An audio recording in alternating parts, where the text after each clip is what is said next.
So in this video we'll be looking at how we can use Twinmotion as a rendering engine for our Revit project. So with a Revit project opened up and in its 3D view, we can go into our View tab at the top here, and we can then see we've got Twinmotion. Click on Twinmotion and it gives you a whole series of different options. We're just going to use the top one, which says Open in Twinmotion, and then we wait for it to open. And when we get here, we've got two things we can use. We're going to be using a new project, but if you've already got a project saved somewhere and you're linking it to this one, you can use the existing project. And when you click on this one and click OK, you'll be able to select where you've picked that from. So we're going to go for new project.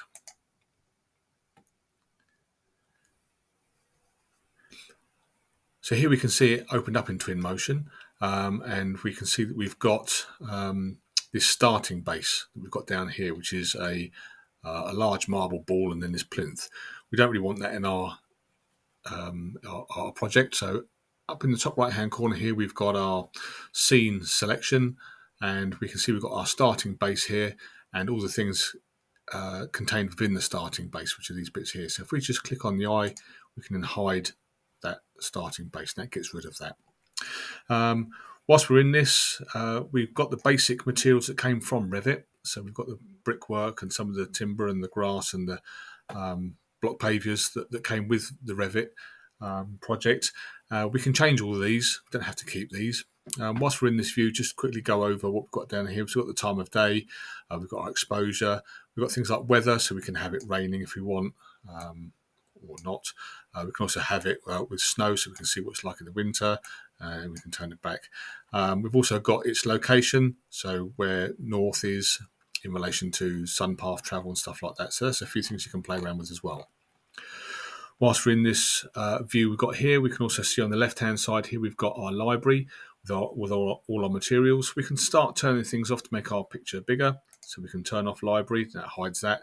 We can also turn off our scene and our properties. When we get rid of all of those, we can make it bigger as well. We want scene and properties left on ideally, and we're going to need library. If you want to go and make the screen bigger, up the top here we've got this one here. This button here makes the screen bigger, and then we can press it, come back again. We've also got our view up here. So we've got loads of different options we can look on up here. The main ones that you're going to need to start off with will be this one at the bottom here, which is our navigation. So we can show or hide the navigation. It's worth having show navigation switched on, because that shows you what all the buttons do and how we move around. So I don't need to explain that. So I'm going to go back in there and turn that off to get it out of the way. So once we're in our project, we can then start changing some of our materials, and that's the basic thing we want to look at in this video. So on the left hand side here we've got our materials button top left, and we can make a start with the top left, which is our glass. So here we've got our Revit glass. This is the glass that's coming from Revit, and you can see it doesn't look that great. It's quite blue, and you can also notice that some of the glass is different. So the glass in this window here is different to what it is in, say, the garage doors and the front doors here as well. And that's because the glass in the Revit was different types of glass that they used there.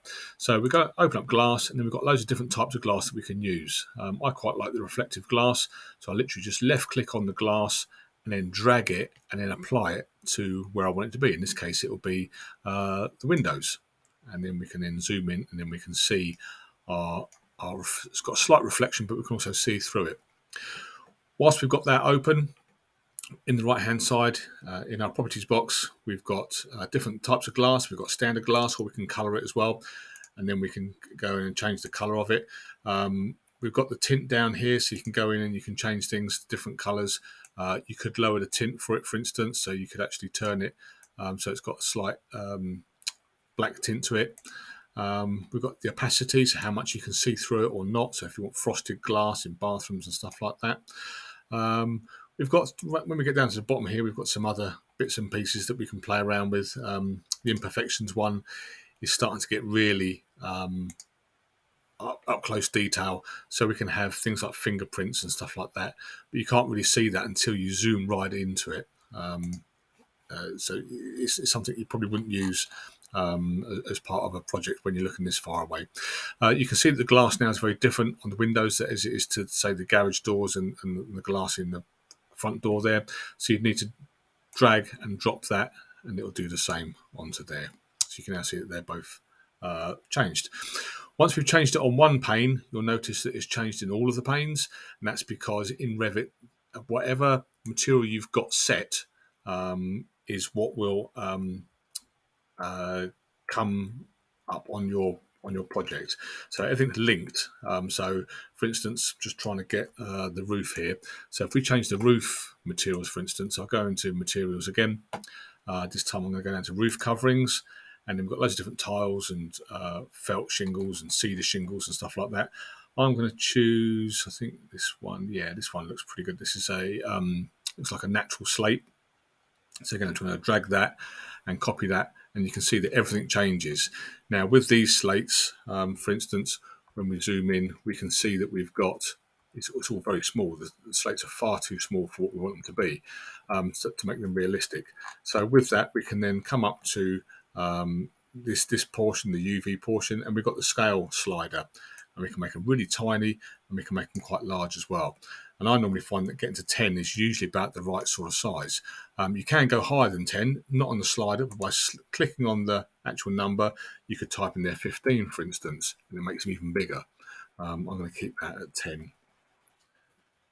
I think it's about the appropriate size. But you can see, because the roof covering was the same in Revit, it's now all the same in Twinmotion. So that's something to consider when you're actually working in your project in Revit, as to whether or not that's something that's going to make a difference. Now, when I'm zooming in and out, you can see it's quite fast. So one of the things I like to do is just press the numbers between 1 and 6. 6 is really fast. 1 now is very, very slow. You just about see I'm moving. And then when I press 3, it's just moving a bit forward. You don't have to hold down 3, just press it once and that changes. So if I want to change the brickwork, for instance, into materials, I'm going to find brick, and then find an appropriate brick. This is quite an old looking house. It's a mock Tudor house. I'm going to try and find an older looking brick. So these rough bricks here look pretty good. So I'm going to try this rough brick here. And again, when I go onto there, you can see that it's really quite small. Zoom into this area here. So you can see that they're very, very tiny bricks. So again, within the UV section, the properties box, get the scale and drag that right up. And again, I usually find about 10 is about right for this. And so on and so forth, the way we go. Now we can change things like the grass. So the grass in this is dead flat. It's not too bad. We can just go into materials. We could find our ground. We've got man-made for things like cobblestones and tarmac, or we can go into nature, and then we could change the grass if we wanted something a little bit different maybe, and again change the scale so it's a bit bigger. Gives it that kind of textured finish. But we can also add 3D grass to that if we wanted to. So to do that, we would actually need to populate the grass. And to do that, we need to go down to here. So we've got down the bottom here, we've got our import materials, populate, media, and export. We click on populate. On the right-hand side here, we've got things like foliage, and we can either scatter it or paint it. I'm going to paint it for this one. And then we've got this dome. Now, the dome here is massive at the moment. And so I can change the diameter down to around about a metre or thereabouts. And then that allows me to actually scatter what I want to put on there. So first of all, I've got to drop what I want to put on there into this box on the right-hand side here. So I'm going to go into grass and flowers, and I'm going to try some long grass. Let's try, I don't know, long grass 4. So I just pick that one up and drag it, but I drag it into this box, not onto the floor. And now when I start spreading, so I'm just holding down the left click button, I can now start spreading out all the grass. Once I've done that, I can add some more grass. I can try a different one, put that in the box as well, and then we can start adding some different ones. And by doing that and mixing up different types of grass, it actually makes it look a bit more realistic in my view. Now, when you're doing grass like this, you'll notice that as you move away, the grass starts to disappear. So the further away you get, the grass will start to disappear depending on how much grass you put down. So if you were to cover the whole of this with grass, obviously it's using up more of your computer's processing power, and what Twinmotion does is it starts to reduce stuff. So if you have grass that starts disappearing, that's the reason why it's doing that. So the idea behind Twinmotion is to create some 3D views that are quite realistic. So you can go ahead and change materials and everything all around your building, and then you've got this 3D view, and then we can start taking pictures of it and stuff like that. We can also import various different vegetation. So we've got vegetation, so for trees, for instance, we can put those in. We can choose, I don't know, just anything at the top here. This one here will do for starters.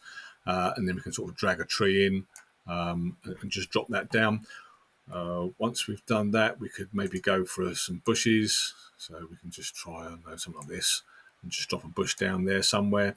We could go over to our garage area, and we could drop a vehicle in there. So again, back to my library, we can go down to our vehicles. We can pick up our cars, for instance, and just pick up any old vehicle that we want. So I'm just going to pick this grey one and drop it down. Once I've dropped it into there, we can also change the colour of it. So on the right hand side, we've got the colour over here, so we could change it to a dark grey, for instance, if that's something you wanted. Now, when you're moving around, you can go back and select things. So I've now gone back in and selected this car, and I can do various things. So with this highlighted, if I hit the tab key, I can go through and do different things. So this one here is a scale button. So at the moment it's scaled at 1, so it's full size. But if I wanted to make the car bigger, I could into there type 1.5, for instance, and it makes it a lot bigger. Let's just go back and Control Z that. So Control Z will undo stuff like it does in Revit. So tabbing through that, I can also then move things around, slide things around if I want to. When you zoom in, sometimes you'll notice that sometimes the vehicle is not actually sitting on the floor. So sometimes you might need to raise it up or down. And you can also, if you tab key again, you can also rotate it either way as well. So if you've got terrain where you need to rotate it, you can do that as well. So that just an escape key to come out of that. So that just shows you how we can do bits and pieces like that. And it's the same for all of our library stuff. So when we're putting objects in there, for instance, we've got a lot of home stuff, city stuff. So we might have some living room bits and pieces. When you get inside, you can drop in sofas and all manner of different things. And it's the same process for each thing. I don't need to go through and show you that. But that's basically how our Twinmotion works, just for getting stuff into there.